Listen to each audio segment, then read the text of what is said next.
महाराष्ट्र हा कृषी प्रधान, संस्कृती जपणारा आणि सर्वाधिक शेती करणारा प्रांत आहे, विभाग आहे. या आपल्या महाराष्ट्रामध्ये कोटी लोक शेती करतात, शेती हा व्यवसाय करतात.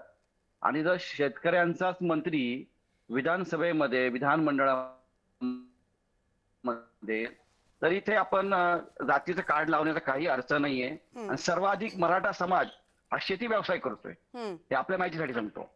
आणि जर असाच मंत्री जर ते पत्ते खेळत असेल आणि अहवाल देखील सिद्ध झालेला आहे. अहवालात देखील सिद्ध केलं. आम्ही म्हणत नाही. म्हणजे राज्य सरकारचं सरकार आहे, सत्ता आहे. त्यांनी अहवाल प्रसिद्ध केलेला आहे. त्या अहवाल सांगतोय. अहवालानुसार किती वेळ ते रम्मी आणि पत्ते खेळत होते. ते सगळं सांगितलेलं गेलेलं आहे. आणि हा अहवाल राज्याचे मुख्यमंत्री आणि उपमुख्यमंत्री अजितदादा यांच्याकडे दिलेला आहे. आणि तो जर अहवाल देऊन देखील जर राजीनामा घेत नसेल, तर ही फार मोठी चिंतेची बाब आहे. कारण कालपर्यंत ठीक होतं, समज दिलं, हे केलं, ते केलं, ते सांगितलं 43 सेकंदच खेळलो. पण व्हिडिओ जर 43 सेकंद असेल, पण अहवालामध्ये काय दिलेलं आहे, मी आपल्याला या अगोदर देखील सांगितलेलं आहे. हं. मंत्री, कृषी मंत्री याच्या अगोदर देखील म्हणजे 43 मिनिटात सेकंदात जरी व्हिडिओ असेल, त्याच्या अगोदरपासून नंतरपर्यंत ते पत्ते खेळत होते.